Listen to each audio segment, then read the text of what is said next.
All right, we are off. Hello, everyone. Happy Monday. Yeah, hey, everybody. Thanks so much for joining us today. We are covering a topic today that we've kind of touched along with when we talk about heart disease, but today we're really going to dig into cholesterol. I think we all know what cholesterol is, and probably been told that we have somewhat of a high cholesterol, bordering. I mean, it's just very common. I know it's very common. It's a very common question that I get. Cholesterol, well, first of all, coronary heart disease is the most common type of heart disease, right? And high cholesterol is a contributor to that. So that's one reason why we really need to focus on it. And sometimes with cholesterol, most of the time, you don't have symptoms.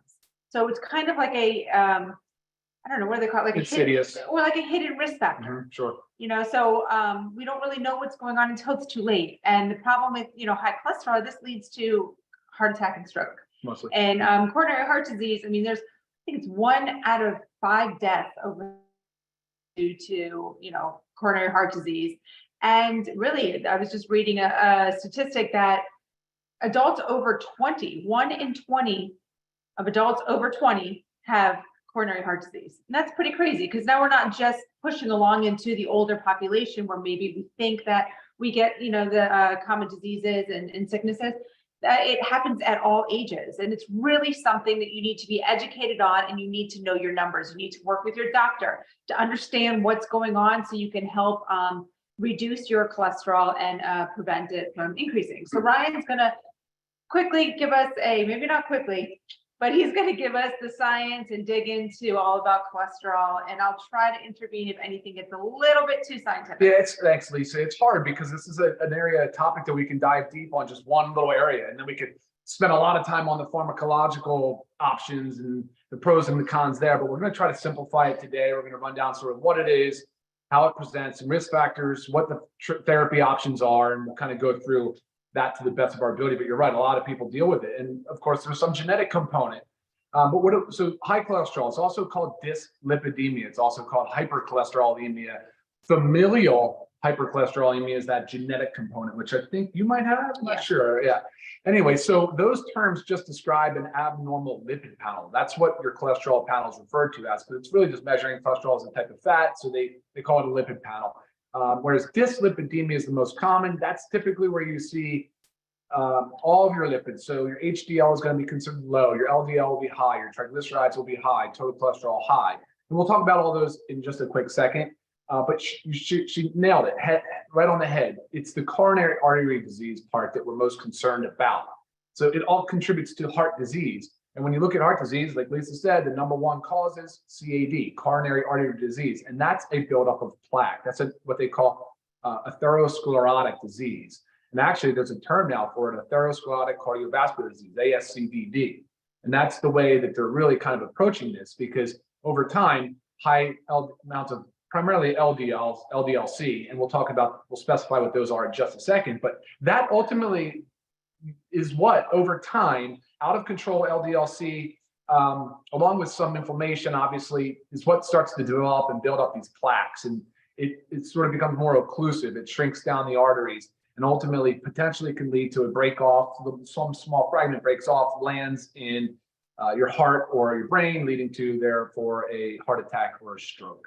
So that's the type of stuff we're ultimately trying to prevent. And Lisa's spot on again with know your numbers. I mean, it's really just simple blood work. And also, too, it's not just the traditional panel that most doctors do. Right. You need to go a little bit deeper. You need to understand your particle size. I mean, Let's talk about that. There's so many little parts to it. It's like everything's got a little letter. LDL for this, ApoB, I mean, little a, but you have to be with a physician, work with a physician that understands this and can really help you dissect it. And, I'm pretty sure insurance covers the deeper test, but I know it's not expensive if it doesn't. And it's so crucial to your health that you have got to know these numbers. Yeah, let's just do that real quick. So traditionally, lipid panel is your total cholesterol, which is a number of 200 roughly is where your break off is. Then you have your HDL, which people refer to as your good cholesterol. However, they're showing that it doesn't offer quite the protection people think it does. So that's one area that's under more scrutiny now. Then you have your LDL, which is considered your bad cholesterol. That area is still being measured as LDL-C, but Lisa's right. It's probably apolipoprotein B is a better metric than LDL-C. That is one that absolutely should be on your lipid panel. Please, please, please make sure that you guys have that on your next blood run, because it Say it one more time. apolipoprotein B, ApoB. So that's the one you really want to get. All right, let's look at that. Let's pay attention to that, and that as well as triglycerides. So that's the fat in your blood. Typically, that number is around 150. Oh, sorry, the LDL number is they want to have under 100. I think 130 is roughly. It's been a little while now since I've been really heavy in the guidelines, but I think around 130 is your break of considered high or low. But under 100 is your target. That's milligrams per deciliter blood work. And then on the HDL, I think it's 60. I think the 60, they want to see you above 60. So, but anyway, yeah, Lisa's right. They have lipoprotein A, there's different particle sizes. You do want to work with a physician that's familiar with these different ways of analyzing your lipid panel. I think HDL is above 40. Is it above 40? Okay. There's 40, there's 50 or 60. I just like, it's been a little bit. And that was like I was trying to say, it's not, today's discussion isn't necessarily to define that, because when you get your blood work, your lab, typically the lab also lists the measurements, what's considered normal and not normal. And of course, your physician may interpret those differently as well. So, all right, what do we want to talk about next? We want to talk about, let's look at risk factors. We know we're going to talk about, there's 3 risk factors. There's smoking, out of control. So we're not going to talk about smoking though. Just the guys assume that if you're smoking, you're increasing your risk exponentially. It's just LDL up, yeah. HDL down, Yeah. triglycerides up. I mean, no matter what. The second main risk factor is your out of control high blood pressure, so hypertension. So that's an area we have to get under control. We have to be extremely prudent with that. Get an at-home blood pressure monitor, please. Know your numbers and test properly. Follow the directions on how to get the most accurate score. Watch YouTube, whatever it is. And then I think the third one is apolipoprotein B or LDL-C, right? Just so the third one is really that LDL concentration and making sure that we know what that number is and working on lowering that as much as possible. I mean, other risk factors, of course, we know are sedentary lifestyle, obesity. What are some others, Lise? I mean, insulin resistance. We just did a Zoom on insulin resistance. I would love for you guys to watch that as well. There's a lot of weird overlap, and they share a lot of the same type of risk factors as different disease states, whether it's insulin resistance, diabetes, dyslipidemia, hypertension, so there certainly is a lot of overlap. Right. And I mean, of course, diet, high processed foods. Sure. That And that's a question I get. That's a question I get a lot. I'm sure we'll talk about it. But should people avoid saturated fats if they have a high LDL? It really, the research is really showing now that it depends on the quality of what you're eating. So like going to McDonald's and getting a hamburger is different than eating like a grass-fed, lean red meat hamburger. They do very different things to your body. Same thing goes for, coconut oil. I mean, that is high in saturated fat, but that is also proven to help and benefit markers for heart disease and inflammation. Yeah, and inflammation. So it really just depends. But like, you don't want to be getting your saturated fat from high processed foods, from fried foods, from fatty meats that just are I guess unclean. I don't know. Sure. I follow you. You have to buy good meats. You have to buy good meats. And even there's some benefits to like high fat or full fat dairy, but it also has to be like, a grass fed organic dairy. Especially with the yogurt, there's benefits there. So you have to be choosy. These things are not equal. Like a McDonald's hamburger and a home cooked grass fed lean red meat hamburger don't equal the same thing. They don't. No, I agree. All right, let's talk about presentation. You did say that it's kind of sleeper. Most people don't know they have high cholesterol, especially if you have familial hypercholesterolemia. That potentially can present in young children.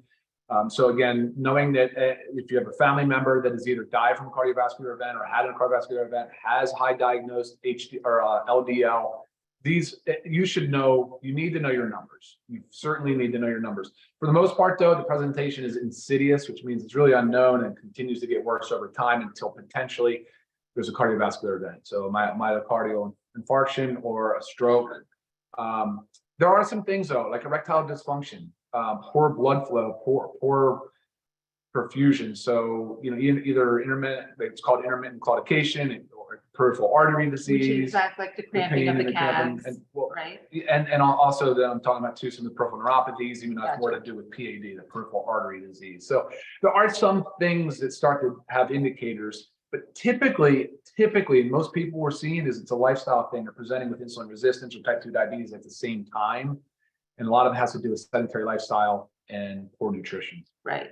And always too, just remember even though obesity is a big contributor and big risk factor for heart disease, and typically we think those that are obese also have high cholesterol, it doesn't have to be that way. You can be skinny. Oh yeah. And have high cholesterol. Yeah. I mean, just same thing with you could be skinny and have diabetes. So you really have to know what's going on inside your body. It's not necessarily, what you see. All right, I know you guys are not going to be surprised by this, but let's start with treatment options.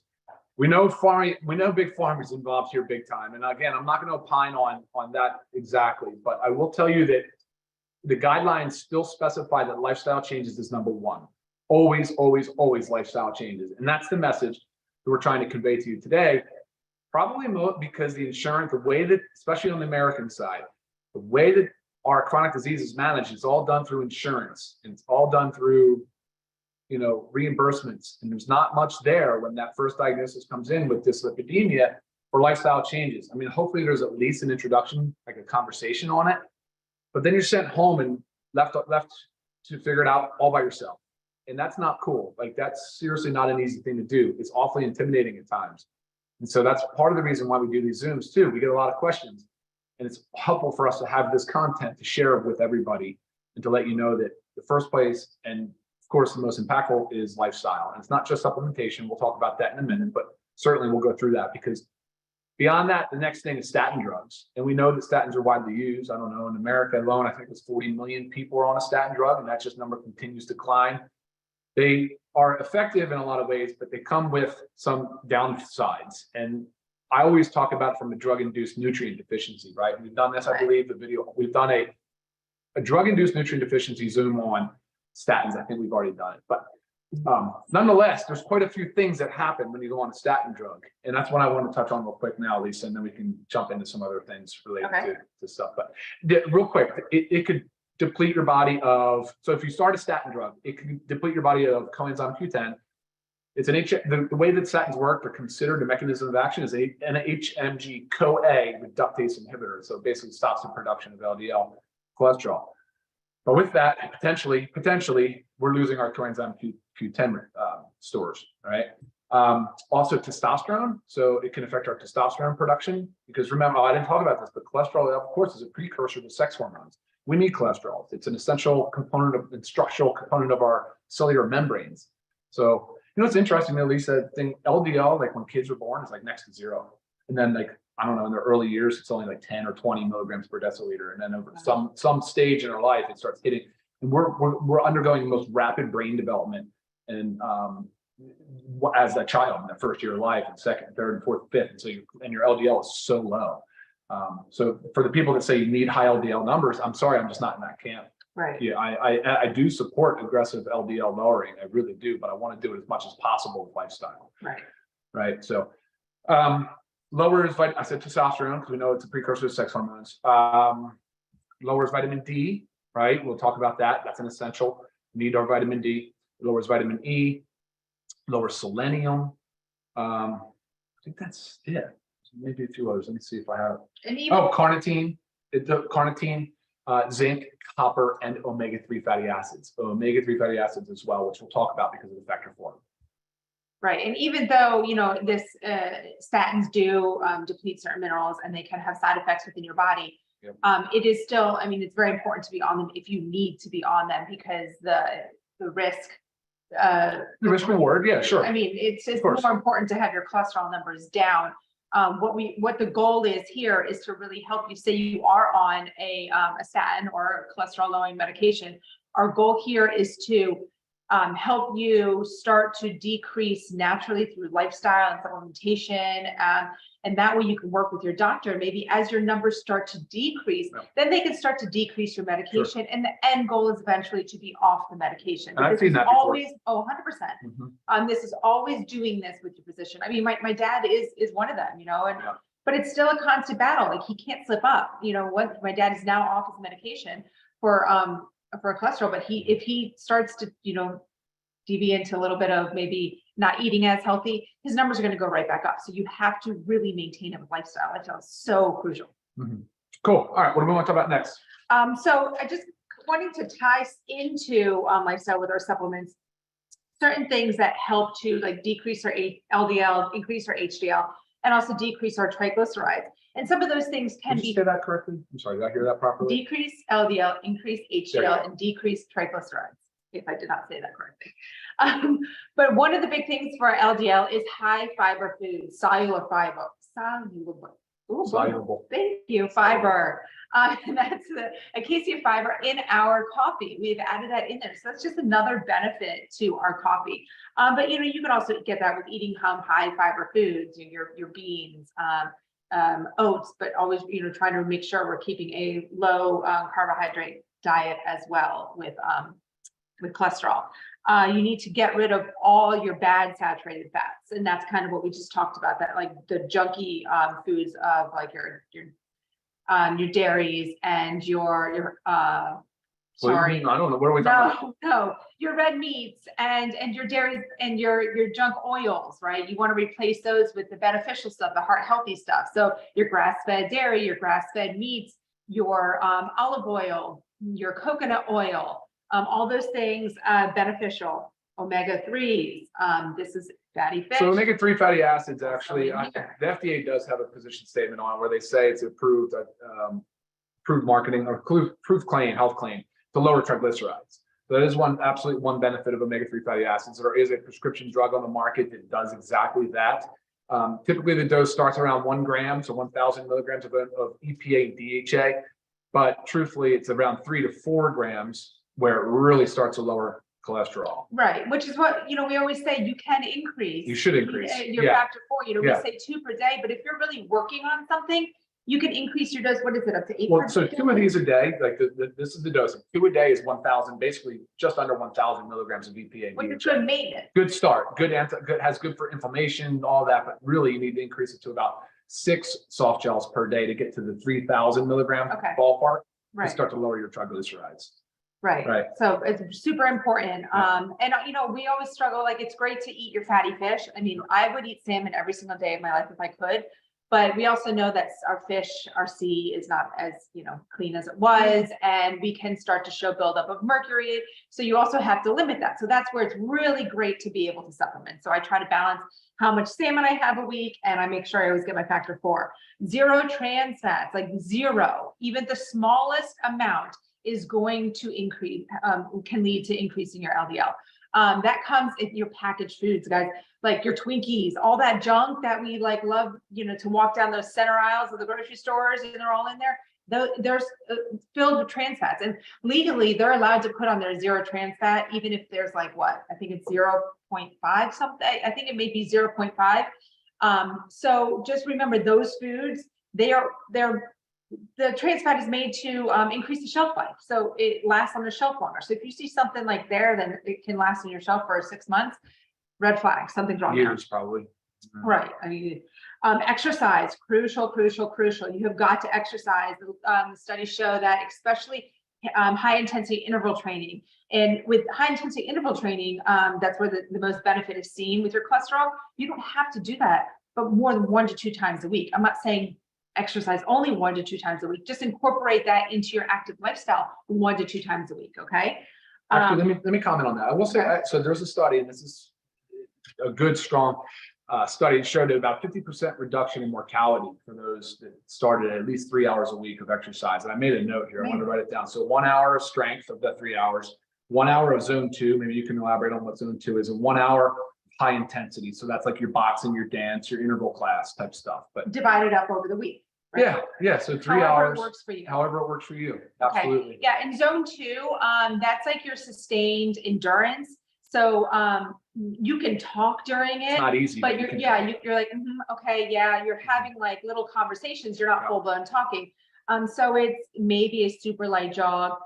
Maybe if you're riding a bike, just get up to where you feel like, you know, you're huffing and puffing, but you can still, again, hold a conversation. That's kind of how to monitor that zone 2. And what did you say? Was that an hour for the week? Yeah, it was 3 hours a week. So Well, 1 me hour of too. each, one I mean, hour okay, of strength. We have 1 hour zone 2 and 1 hour of Okay. high intensity. So just being able to do that, if you can decrease it by 50%, that's huge. 50% reduction in mortality. That's huge. Okay. 3 hours a week. Commit to it, guys. As you said, vitamin D, which is kind of a, you know, this is where it gets. So say you're on a statin and your vitamin, it depletes your vitamin D, but also if you have, if you want to add Even vitamin beyond D, that, most people are low in vitamin D. right. But you need to add vitamin D to get your cholesterol down, but you're taking a statin. They work against each other. So you got to make sure you're taking your vitamin D. Another thing to know is your numbers, because we all don't need the same amount of vitamin D. So if you're based on your blood work, you need to increase your dose. That's why we also have given 60 capsules in our vitamin D. B vitamins. Yeah, B vitamins, the goal to lower huge. homocysteine, exactly. So I was a very big proponent of making sure the B vitamins were in the multis, and we put them as methylated forms of B vitamin. If you're not sure what that means, we've done another Zoom, everybody can look them up, but that's how you want to consume your B vitamins, is methylated form. Yes. But the B12, B6, and then also the B3. So the niacin in here, niacin is another tool for raising your HDL. So keep that in mind as well, but it'll help raise your HDL. It'll help bring down your homocysteine levels. All very, very important sort of tools to help manage your risk. Right. Increasing more fruits and vegetables, adding in super greens and super reds. And that's for the phytonutrients. A lot of that's for all your phytonutrients, antioxidants, and it's stuff you don't typically eat. They see it under the rainbow, but a lot of these are foods that are super high nutrient density. And of course have a lot of benefit to reduce inflammation. Right. And then you have the protein powder along with, where's our amino acids. Okay. So the goal here is to help you lose weight, because we know that if you are overweight, this is typically common of having poor cholesterol numbers, high LDL, low HDL, high triglycerides, because triglycerides don't just come from like the fats that we eat. What it is also is just extra calories stored that our body doesn't need for fuel right then. That's going to get those fats circulating in your blood. So a lot of times we don't think about triglycerides like that. It can just come from overeating. Okay, so really we need to focus on weight reduction. And I don't know, you mean fat reduction. We're trying to shed some fat weight and put on lean muscle. Yes. Right. Yeah. And the protein powder and the essential aminos are going to help with that. I mean, you can take this protein powder and you can actually make it into a meal replacement. Say you put in, I love my combo of putting in the coffee and the super greens in my protein powder, but also avocados are so great for helping to lower LDL and increase HDL. Put a quarter of an avocado in your shake. So you're making it more nutrient dense, more calorie dense, so it can be like a meal replacement. And I think people would ask, well, isn't avocado high in fat? And so maybe you can answer that question while I pull up this and make sure. Yes, it is. But again, it's your good healthy fats that actually are beneficial to your body. Same thing goes for nuts. But again, you have to understand that this always is about moderation. So you don't think like, oh, an avocado is great for cholesterol, I'm going to eat a whole avocado a day. No, too much. Okay, our bodies don't need that much. Quarter of an avocado. Nuts, don't just sit there with a bag of nuts or a jar of nuts and go to town. A serving of almonds is like 12 almonds. Count them out, guys. I mean, it looks kind of pathetic when you look at it, it's only 12, but that's the serving size. So you have to understand everything in moderation. So again, our protein powder and our essential aminos are here to help you put on muscle mass and decrease your fat mass, therefore helping you with your cholesterol levels. What else I had? There's benefits of the shiitake mushroom. Shiitake mushrooms are also proven to benefit cholesterol, again, in our coffee. Okay, I think that's what. Got everything? Yeah. All right, cool. Besides, I just want to let you know too, with triglycerides, I mean, 1 in 4 have increased triglycerides. So we might not think like, oh, maybe, that's not me. I mean, 1 in 4 people, 1 in 4 adults. So it's pretty common. What are those questions like? I did not read yeah, we covered actually. Yeah, there was nothing new. Okay, yeah, good. We covered a lot. Good. We're good. I think we did great, Lisa. I think that was a good coverage. I really do. We touched on everything except magnesium, but again, that being involved in so many reactions in our body with 300, it has everything to do from sleep, stress, bone, high blood pressure. I mean, so it's another crucial one because another pillar of health, again, is sleep. We get into that a lot, but that's a lot of times at night where your body starts to take out the trash from the day. So your cellular cleanup is going on. So a lot of what the shuffling around of particles of lipoproteins and cholesterol is nothing more than just that. It's removal of waste and recycling. So keep that in mind, that sleep is also a really important part of this process. But that exercise thing, hit that hard. And I mean, you don't have to go crazy. I'm just saying, start with that 150 minutes, or like we said, 3 hours a week. If you could get that, that'd be even better. But really start there. Make sure you're covering your nutrient gaps. Make sure you're aware of any drug-induced nutrient depletions from taking the statin drug.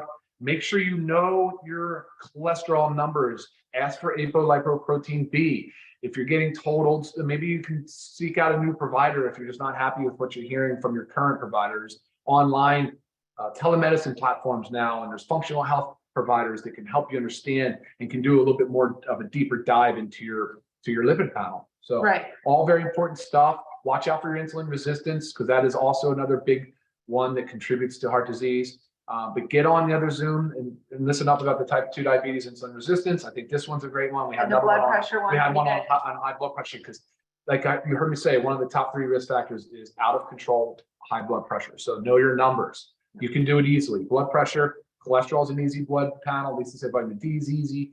I mean, you can get your insulin resistance done. It's a little harder because it's the oral glucose tolerance test. We talked about it. That's a big one though. So guys, that's the takeaway. I know it's not also super simple, but truthfully, once you start incorporating some of these simple lifestyle measures into your daily routine, it just becomes second nature. And honestly, along the way, I feel like you get better and well and more informed. And you just, I think then you know more, right? So, yeah, you're your own advocate for your healthcare. You need to take charge. You cannot rely on anybody else. And right here, we really have our ultimate wellness pack, guys. You can always add the coffee, you know, into it. And we designed it for this purpose. We designed it because it's for health and wellness. It's not like one thing that's a quick fix. It's overall lifestyle, overall health and wellness. So make sure you get yours today and start reaping the benefits. Any further questions, always available via email. All right, you guys rock. Have a great day. Bye, guys. See you next time. Eventually here, you'll find it.